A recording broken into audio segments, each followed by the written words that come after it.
Online account registration.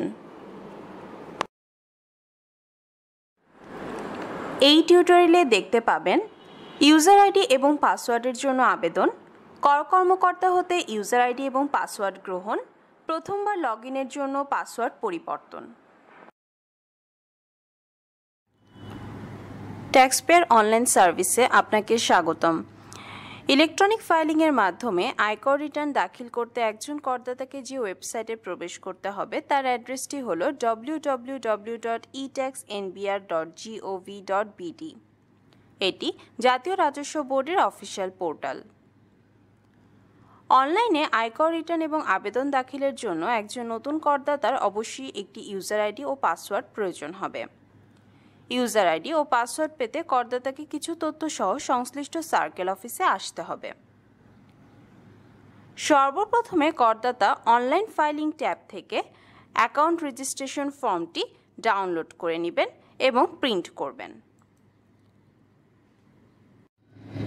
এই ফর্মটিতে করদাতাকে কিছু প্রয়োজনীয় তথ্য পূরণ করতে হবে।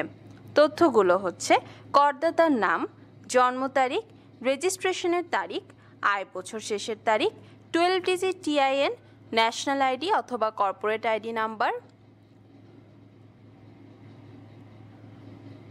Telephone number, email address, present অথবা business address, assessment location, zone এবং সার্কেলের ইনফরমেশন, সবশেষে তারিখ এবং করদাতার সিগনেচার। পরবর্তীতে এই অ্যাকাউন্ট রেজিস্ট্রেশন ফর্মের সাথে আরও কিছু তথ্য সহ করদাতা সংশ্লিষ্ট সার্কেল অফিসে আসবেন। তথ্যগুলো হচ্ছে 12 ডিজিটের টিআইএন, ব্যক্তিশ্রেণী করদাতাদের জন্য জাতীয় পরিচয়পত্র, কোম্পানি করদাতাদের জন্য কোম্পানির কর্পোরেট আইডি, ইমেল অ্যাড্রেস। করদাতার পক্ষ হতে করদাতার জন্য ইউজার আইডি এবং পাসওয়ার্ড নিতে তার আইনজীবী কর অফিসে আসলে তাকে অবশ্যই অনুমতিপত্র নিয়ে আসতে হবে। উল্লেখ্য, নিরাপত্তার সাথে মাত্র একটিবারের জন্য করদাতাকে সার্কেল অফিসে আসতে হবে। এই সকল তথ্যের ভিত্তিতে কর কর্মকর্তা করদাতাকে ইউজার আইডি ও পাসওয়ার্ড প্রদান করবেন। কর কর্মকর্তা হতে ইউজার আইডি এবং পাসওয়ার্ড সম্বলিত একটি সার্টিফিকেট করদাতা গ্রহণ করবেন, যা দিয়ে পরবর্তীতে করদাতা অনলাইন রিটার্ন সাবমিশন সিস্টেমে লগ ইন করতে পারবেন। প্রথমবার লগ ইনের সময় নিরাপত্তার জন্য করদাতাকে সিস্টেম প্রদত্ত পাসওয়ার্ডটি পরিবর্তন করে নিতে হবে। সেক্ষেত্রে করদাতা চেঞ্জ পাসওয়ার্ড ট্যাবে ক্লিক করবেন। ট্যাক্সপেয়ার্স অনলাইন অ্যাকাউন্ট সার্টিফিকেটে যে ইউজার আইডি রয়েছে তা ইউজার নেম অংশে ইনপুট করতে হবে।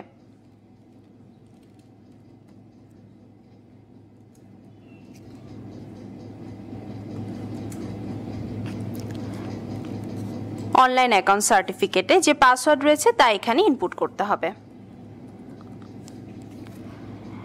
নিউ পাসওয়ার্ড অংশে করদাতা তার নতুন পাসওয়ার্ডটি ইনপুট করবেন। নতুন পাসওয়ার্ড অবশ্যই নিম্নলিখিত নির্দেশনা অনুযায়ী হতে হবে। পুরাতন পাসওয়ার্ড থেকে ভিন্নতর, 8 থেকে 20টি বর্ণের মধ্যে হতে হবে, অন্তত একটি বর্ণ, একটি সংখ্যা এবং একটি বিশেষ চিহ্ন থাকতে হবে। রি এন্টার নিউ পাসওয়ার্ড অংশে নতুন পাসওয়ার্ডটি পুনরায় ইনপুট করতে হবে।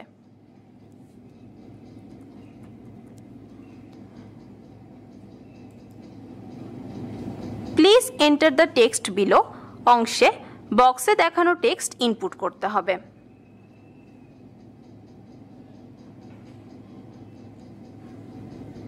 সকল প্রয়োজনীয় তথ্য ইনপুট করার পর করদাতা সাবমিট বাটনে ক্লিক করবেন।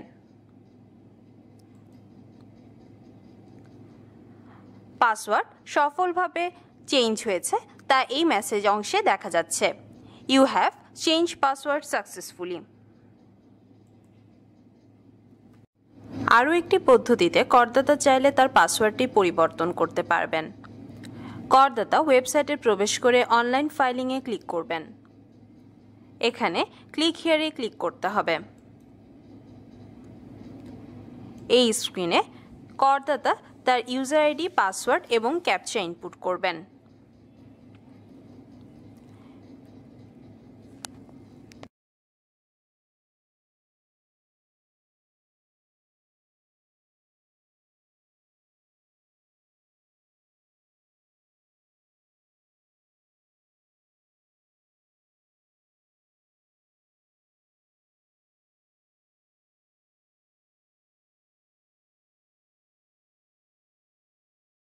করদাতা এরপর লগইন বাটনে ক্লিক করবেন।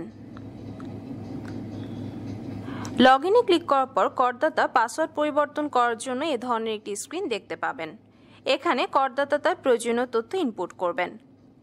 ওল্ড পাসওয়ার্ড অংশে করদাতা সার্টিফিকেটে যে পাসওয়ার্ড রয়েছে তা ইনপুট করবেন। নিউ পাসওয়ার্ড অংশে নতুন পাসওয়ার্ড ইনপুট করবেন। নতুন পাসওয়ার্ড পেতে কিছু শর্ত পূরণ করা দরকার।